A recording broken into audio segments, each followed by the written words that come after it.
Hi, అందరూ ఎలా ఉన్నారు? నేనైతే చాలా బాగున్నాను. మీరందరూ కూడా బాగుండాలని మనస్ఫూర్తిగా కోరుకుంటూ, ఈరోజు సండే కదండి, అందరూ మీ ఇంట్లో ఏం స్పెషల్ చేసుకున్నారు నాకు కామెంట్ సెక్షన్లో కామెంట్ చేయండి. మన ఛానల్ సబ్స్క్రైబ్ చేసుకోండి. సో ఇవన్నీ చెప్పేసిన తర్వాత ఈరోజు నేనైతే మా ఆదివారం మా ఇంట్లో స్పెషల్ నెల్లూరు చేపల పులుసు రెడీ చేయబోతున్నాను. సో ఆ ప్రాసెస్ ఏంటనేది మీకు చెప్తాను, ఓకేనా? ఇది చూసారా, మా వారు మార్కెట్కి వెళ్ళి ఫ్రెష్గా చేప కొట్టించుకొని తీసుకొచ్చాడు.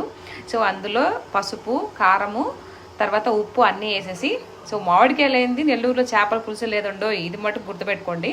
సో ఇవన్నీ వేసేసి మంచిగా ఇందులో చింతపండు పులుపేసి కొంచెం కూర్చొని తాయిలు వేసేసుకొని మంచిగా కలిపి పక్కన పెట్టేసుకున్నాను. బాటలు బాగా కాగింది కదా, ఇందులో నూనె, చేపల పులుసుకే నూనె కూర్చొని ఎక్కువ వేసుకోవాలా, లేకపోతే నీ వాసన వచ్చుల్లా. కాబట్టి ఇదిగో చేపని కూరలో ఆల్రెడీ ఇందాక కూరలో కలిపి పెట్టుకున్నాం కదా, అందులో వేసిన అని ఇప్పుడు కూడా వేసిన.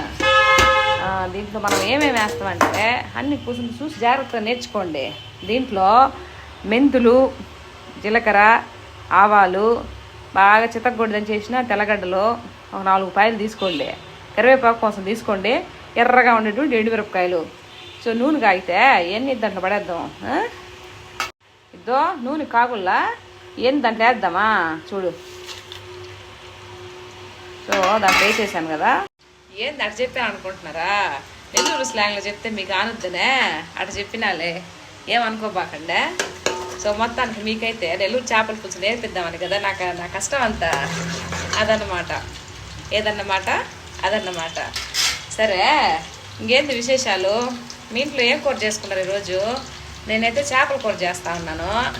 మీరేం కూర చేస్తారో కామెంట్ సెక్షన్లో కామెంట్ పెట్టండి మళ్ళా, సరేనా?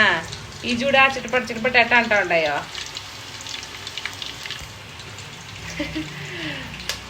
అది దాని తర్వాత మనం కోసి పెట్టుకోని వల్ల టమోటాలు, ఎర్రగడ్డలు, పచ్చిమిర్చిగా దాంట్లో వేయాలి. ఇప్పుడు వేద్దామా?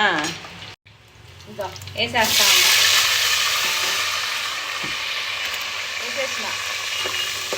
చూసినా సౌండ్ ఎలా వస్తుందో.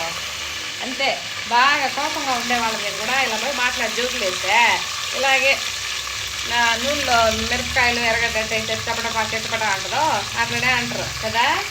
ఇంకో ఇది చూడండి, టమోటాలు, ఎర్రగడ్డలు వేసినాం కదా ఇందాక, ఎక్కువ ఉడకని బాగుండి మళ్ళీ టేస్ట్ మారిపోయిద్ది, సరేనా? టమోటాలు, ఎర్రగడ్డలు బాగా వేగినట్టుంటాయి కదా, ఈ పులుసు ఎత్తే దాంట్లో పోసేద్దాం చూడు. తస్సది అయిపోయిల్లా. మొత్తం చేపలు, ఎర్రగడ్డలు, టమోటా అంతగా మాత పోసి అన్నీ కలిపి పెట్టేసినాం కదా. ఇప్పుడు అసలైన విషయం చెప్తా, ఇది చాలా జాగ్రత్తగా వినాలా, సరేనా? వినండి ఒకసారి, చూపిస్తే ఏం కావాలో. మా ఊర్లో దీన్ని పైపుడు కదా అనేది, ధనియాలు, కూసన్ని ఆవాలు, కూసన్ని జీలకర్ర, ఒకటో రెండో ఇవేమంటారు వీటినే మిరియాలు, అవన్నీ వేసుకొని కూసంత దారులాగా వేయించుకోవాలి కదా. చూడండి, ఇలా వేయించుకొని ఆ పొడి ఈ చేపల కూర మనం దించేస్తాం చూడు, అప్పుడు పైన ఊరకట్ట చల్లుకోవాలా. నేను ఎన్నిసార్లు చేపల పులుసు చేసినాను కానీ ఈసారి ఏందో కొంచెం కొత్తగా ఉన్నట్టుంది, నాకు కూడా కొత్తగా ఉంది.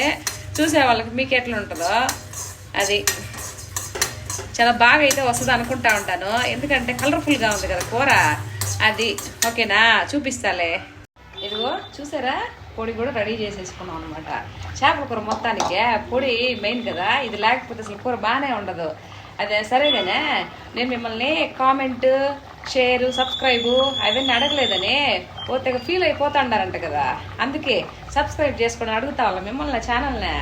అర్థమవుతా ఉందా? కూర చూడు ఎట్లా ఉతుకుతా ఉందా, కలర్ఫుల్గా బాగా ఉడుకుతా వాళ్ళ. అది అట్లుంటుంది చూసారా, కమ్మని చేపల పులుసు అండ్ రైస్. ఆహా, వేడి అన్నారు. వేడి అన్నం మీద కమ్మని పులుసు చేపల కర్రీ, వేడి అన్నం మీద కమ్మని పులుసు చేపల కర్రీ వేసుకొని తింటే ఉంటుంది, కమ్మగా ఉంటుంది. కూసంత ముక్క, తర్వాత మామిడికాయ గుజ్జు వేసుకొని కలుపుకొని తింటే ఆహా సూపర్, చాలా బాగుందండి. ఇంకెందుకు ఆలస్యం, ఇలాగే చేపల కూర రెడీ చేసుకుని తినండి. మన ఛానల్ని కొత్తగా చూస్తే లైక్ చేయండి, షేర్ చేయండి, సబ్స్క్రైబ్ చేసుకోండి, ఓకేనా? ఇంకేంటండి ఈరోజు మీ కూర ఏంటో కామెంట్ సెక్షన్లో కామెంట్ చేయండి, ఓకేనా? అందరికీ హ్యాపీ సండే, బాయ్. ఇదన్నమాట భోజనం.